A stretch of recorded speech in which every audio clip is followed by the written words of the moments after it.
I'm coming at y'all with a clip of an alleged teacher, predatory teacher, was looking for victims from in her teen son's friends group. Oh Lord, let's get into it. Seriously. The safety and well-being of our students is our top priority. Graphic and disturbing new details are coming out about a teacher's aide in Wisconsin who prosecutors have charged with more sex crimes after her original arrest. We got our hands on the amended criminal complaint, which lays out how Anna Maria Crocker allegedly violated the trust of her students and the consequences she could face. Welcome to Sidebar, presented by Law and Crime. I'm Jesse Weber. Well, more students in Kenosha County, Wisconsin have come forward to accuse elementary school staffer,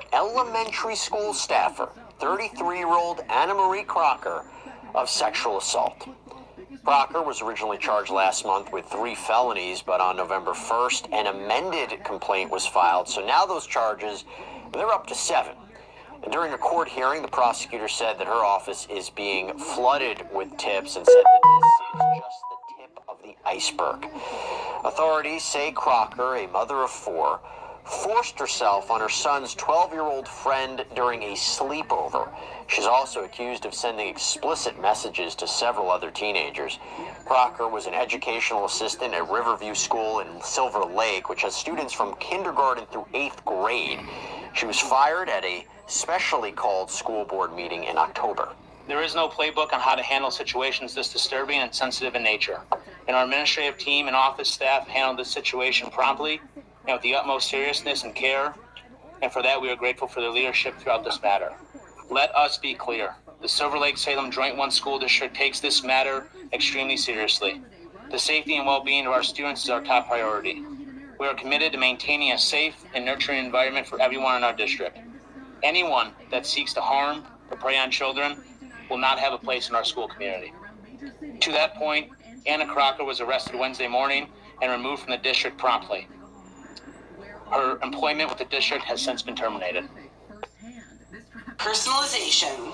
I'm going to use the X-Tool P2 to do all the heavy lifting, get all of my cuts out of the way. Now, before we dive into the new criminal complaint, I do want to warn you that there are a lot of details that are difficult to listen to. They are honestly stomach-turning, and so we're not going to get into everything. We're not getting into specific, but it is important to understand why she's facing such serious charges, what she's facing, and also the kind of punishment she could potentially face if she's found guilty. So to talk about this, I want to bring in an expert on this, trial attorney David Ring, who specializes in sexual abuse cases. David, so good to see you.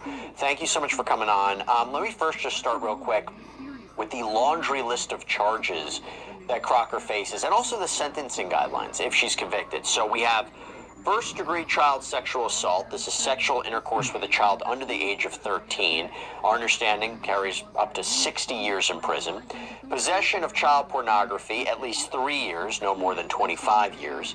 Sexual exploitation of a child, this is the filming component. This is at least 5 years, no more than 40 years. Exposing genitals, no more than 3 years. Exposing a child to harmful material, up to 3 years. Child enticement, up to 25 years. Exposure to a child to harmful descriptions, up to 3 years in prison. So if she's convicted and gets the maximum penalty, David, on each charge, am I looking at it the wrong way, or could she be looking at more than 100 years in prison? And is that actually reality, a practical reality of what she could be facing here? Well, yeah, she could be facing, a lifetime in prison. The reality of it really probably is if she's convicted, she's going to get very, very significant time. I mean, I could see a judge sentencing her to 20 plus years in prison for these crimes. This lady is absolutely a predator, no doubt about it. She's gonna go to prison for a long time. Look, she's innocent until proven guilty, right? She hasn't been convicted, but assuming all of this is true, and she gets convicted across the board of all of this, and we will go through these allegations, any kind of mitigating factors that would help her during sentencing?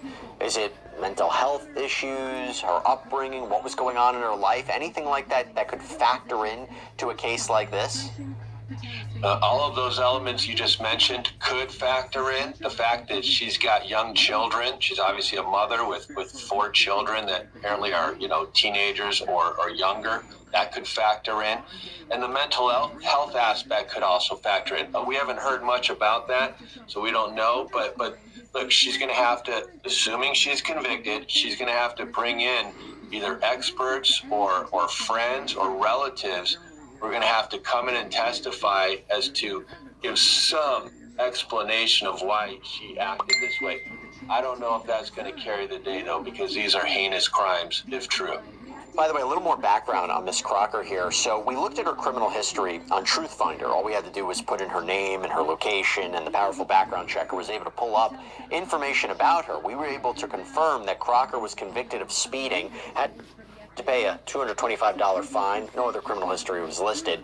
But it's a really great tool because Law and Crime, we partner with TruthFinder. We use it to get details on people involved in almost all of our stories. But look, even if you don't work in true crime, this can just be an excellent resource to give you some peace of mind. It's one of the largest public record search services in the United States. And by the way, with a paid subscription service, you can get access to unlimited reports about almost anyone. And if you're interested right now, you can get 50% off of your first month of confidential background reports. You just got to go to truthfinder.com/LC sidebar. But going back to this, here's what deputies in Kenosha County say they found out. So on October 8th, a man apparently called police to report that his 13-year-old son was forced to have sex with the mother of his friend.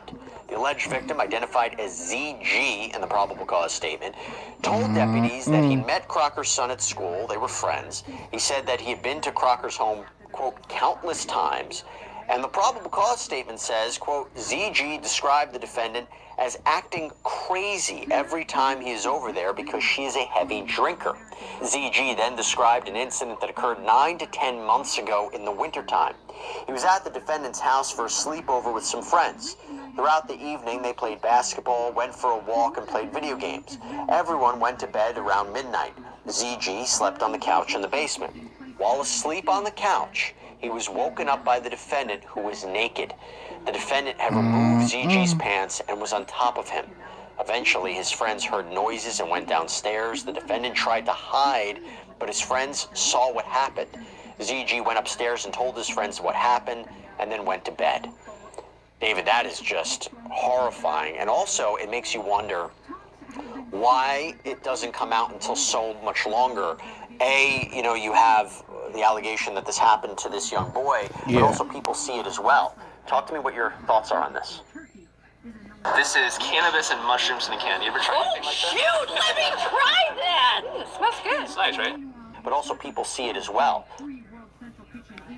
And here's what needs to be known as well, is that even though there can be women who are victims of sexual assault, the problem I have when it comes to talking about sexual assault is that even a lot of the women do talk about sexual assault of the women, but it's like women do not care about sexual assault of males.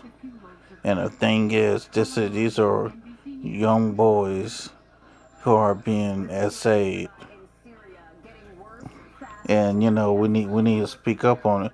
If we're gonna speak up on young women being essayed, we also need to speak up on young boys too. Talk to me what your thoughts are on this. I've represented children my entire career in these types of cases, and it's not unusual at all that this victim would not go tell someone right away. He's a boy. He doesn't know what to do. He's 12 years old. This is a shocking, unbelievable incident to him, and kids don't know how to react to that. I think she also down the road kind of threatened him and said, hey, you can't tell anyone about this. That's always very effective on the victim. Right. And so it's not unusual at all that he didn't tell, or at least didn't tell for a while, truly. And so the other thing is these other boys saw it.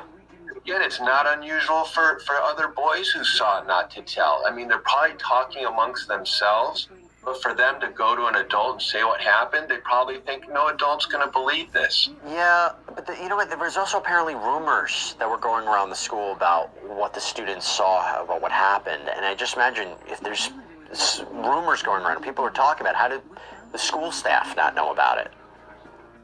Well, ultimately, I think what happened here was, jumping ahead a little bit, is another boy who she victimized did tell the school and went and told a school staffer that, hey, she's sending me Snapchat, sexual content, videos, things like that. So you do have at some point one victim who comes forward and tells school authority, and the school authority tells the police, and you know, there she goes, she's going to get arrested. So look, it went on long enough where you eventually have someone telling an adult who does the right thing. So let me get into this a little bit more, and I'll stick with ZG, because at one point, when apparently he was getting ready for football one day, he tells his mom he didn't feel well, goes to the bathroom, and he says he starts dry heaving. And he reportedly made the comment, "I thought I would never have to think about it again." And that's when he told his mom what had happened. So David, absolutely horrific allegations, and you know, this all seems to be proof that all children, male or female, deeply affected by something like this. You know, it's one thing to not report, but look at the actual, if you take that allegation as true, the physical effect it has on these victims. Absolutely. I mean, it's horrific. Look, this is a crime of child rape.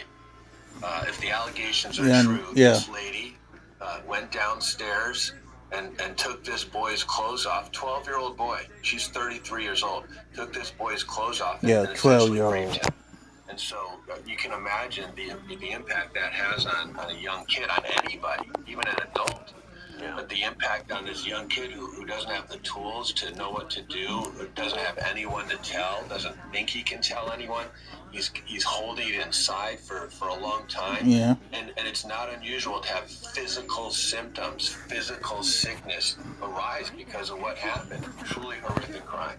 It really is. And you mentioned it, ZG was not the only child that Crocker's accused of targeting. So we have this 14-year-old, JPF, those are the initials in the filing, and told the school resource officer at the local high school that he had been exchanging sexual chats and pictures with Crocker on Snapchat for, quote, a long time. Goes back to that question about it had to take him and the other person to come forward, and why did the school staff not know? But he also told this deputy that Crocker had sexually assaulted him in a parking lot in another county in August of 2024. The probable cause statement goes into detail about what ZG revealed in his forensic interview, which we're not going to get into, but it does note ZG said he told her repeatedly to get off of him, but she would not listen. He also tried to push her off. Now, unfortunately, the victim's trauma really didn't end there, because according to police, ZG stated that a couple months ago, someone had given the defendant his phone number. She texted him identifying herself as Anna and was telling ZG to apologize to her for what happened in the basement. ZG described the defendant as trying to make him feel guilty. The defendant also told him he could not tell anyone about what happened. ZG blocked her as a result. David, so twisted. So, taking this allegation as true, Crocker, the adult, is trying to make a child admit that he was at fault for what happened, that he needed to apologize to her. Is this something that we see in these kinds of cases? I don't know if we want to call it manipulation, want to call it gaslighting, but an attempt to stay out of trouble, reverse the narrative, right?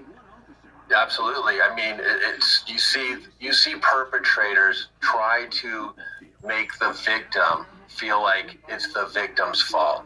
Hey, you're the one who wanted this to happen. You're the one who texted. Hold up! Manscaped's 25% off Black Friday sale is happening right now. I got something that's gonna make him feel truly valued. Introducing the before. Hey, you're the one who wanted this to happen. You're the one who texted me back. You're the one who got in my car with me. And so they try to manipulate the victim. You used a good phrase, gaslighting. They try to make the victim feel shame and guilt and fear. And all of that plays into the victim not coming forward for a while, or maybe never. And that's what they do. They manipulate these young kids into believing that it's their fault, that no one's going to believe them, that if they come forward, they're going to get in trouble because somehow they participated in this. So, I mean, this lady is, if true, she's twisted, and for her to try to make this kid apologize to her for what happened is just, it's bizarre, but, you know, she somehow thought it was going to help her in some weird way. So investigators, they end up speaking to Crocker. Detective interviews Crocker, and she admits, yeah, I received this explicit video from JPF, saves it to her phone, and she also admitted to sending the video to another female student at Riverview. Why admit it? Because she has, I guess, you can't deny what the cell phone data shows? Well, you know, look, if criminals were incredibly smart, none of them would be behind bars, right? I mean, this lady is just so wrapped up in everything that's going on in her life and all these twisted crimes. I think she can't keep track of anything. And what's really going to do her, assuming all this is true, what we're hearing from the authorities, what's going to doom her is what's on her phone. Is the authorities have her phone, and they've gone through it, and they have found all of these Snapchat messages and videos and photos that corroborate exactly what these young boys are saying happened. And so that's ultimately what's going to doom her is her own, the evidence on her own phone. Let's explore that a little bit, because police also spoke to another 13-year-old identified as CPW, who said he was also talking with Crocker or communicating with Crocker on Snapchat, and said she sent him lewd videos, and Crocker reportedly sent the teen, sorry to say this, a video of her pleasuring herself. According to the probable cause statement, when CPW first opened it, he thought it was a workout video, but it wasn't. He clicked through the video and didn't respond. He stated he was too young for that. CPW said then he became scared, blocked the defendant. He said he was scared because of what happened to his friend ZG, who told CPW that the defendant raped him. So many different elements to this, David. One thing I didn't mention before as we're listening to this, you know, there's no such thing as consent when you're dealing with minors. But to have this added level to it, where they say, I didn't want this, I'm too young for this, I tried to push her off, and she keeps going forward, that's another insidious element to that as well. And also I have to say, using Snapchat, which you and I both know, is a social media platform where some of those things can be deleted, right? I think that's a specific kind of social media platform. Yeah, well, so two things. One, the use of force is outrageous, and you're right. No child can consent to having sex with an adult, right? Now, a lot of times kids are manipulated and groomed, and the adults say, well, gee, they agreed to do it. No, they're under the legal age. They cannot agree. And so it's all manipulation. But you're right. Here in this case, it's just force. This is just child rape, where the kid's trying to fight her off, doesn't want it to happen, and she goes ahead and makes it happen. It's a horrific crime. With respect to the Snapchat stuff, that's what makes it really difficult for parents, for adults to try to, you know, prevent these things from happening, because Snapchat messages, as we all know, disappear. You know, you could pick up your kid's phone and say, hey, what's my kid up to these days? And let me go through his text messages, and you know, unless he's deleted them, they might still be there. Snapchat messages, they're gone, right? Yeah. Most of the time. And so it's really tough to detect these crimes as a parent, very frustrating, you know? And so this lady knew what she was doing. She's using Snapchat for a particular reason, because she believes all those messages will disappear. Unfortunately for her, authorities are always able to retrieve those messages because they have the tools to do so. And there are several documented incidents where Crocker had contacted other young teenage boys, typically by adding them on Snapchat, striking up a conversation. For example, another teen, RDH, said he got a weird message from Crocker. When asked what the weird message was, RDH said the defendant asked him how old he was. RDH replied that he was 13 years old, to which the defendant replied, I like that. RDH blocked her immediately after that. Here's another example. The teen identified as SDW, which deputies found out when they searched Crocker's Snapchat data. The defendant advises SDW that she saw him on the homecoming float for his high school. She then asks SDW how old he is, to which SDW replies, about to be 17. The defendant then tells SDW her age and that for employment, she is a teacher and is starting to sell real estate. Well, it turns out SDW is the older brother of one of her son's friends. Not great for her. So, David, again, I think it's horrifying to hear this. Really, I don't know how you argue away those kinds of messages unless you say, oh, somebody else was impersonating me on the phone, which I think would be rather difficult. But you talked about the sense of grooming and the sense of luring people. It seems, though, that she was using, if these allegations are true, her own child's friend group as a kind of hunting ground. Is that something that we've seen before where you... So walk me through this again. Naked Wines. It's different than just your normal subscription. Everybody sells you. Hunting ground. Is that something that we've seen before where you have a staff member whose own children go to a school and then, kind of use them as a way to stay in contact with these kids? As sick and demented as that is, yes. I've seen it happen a lot where the teacher or a worker at the school, their friends, their kid has their friends over for sleepovers or just to have them over, and they use that as a target for victims, their own child's friend group. I mean, as outrageous as that sounds, I have absolutely seen that happen before. And it just shows you how demented the perpetrator is. I mean, this lady, based on everything we've talked about today, Jesse, this lady is a classic predator. I mean, no doubt about it. And society, we always think of males as being a predator. The male is always...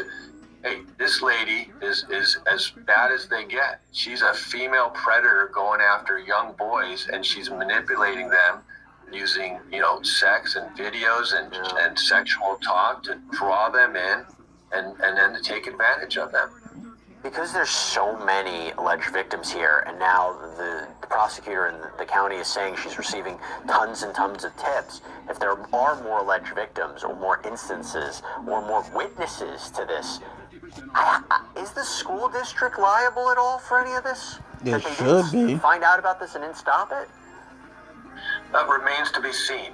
Yeah. My understanding is she worked there for about 4 years. She started off as kind of a substitute teacher's aide, and then they hired her full time. Look, okay, so they really didn't know nothing about her. There's a lot of red flags or warning signs that school officials. Okay, 4 years. It sounds like they knew her a little bit, but not extensively. Or administrators should have known that something was going on, but to be fair, there's other times where they didn't know. Where this, for example, if this lady, it was all text messages, is outside of the classroom, no one possibly could have known she was texting or Snapchatting these boys. Then maybe the school didn't know, but it remains to be seen, and it's something that should always be looked into as, hey, could this have been prevented? Because she's a school employee, and presumably some of these boys went to that school. That's where the relationship or the connection started. Well, for now, Crocker is locked up on a $500,000 bond. Her attorney says she is maintaining her innocence, and her next court appearance is scheduled for November 22nd. David Ring, thank you so much for coming on. Good seeing you. Thank you. And that's it. All right, everybody, what a story. Thank you so much for joining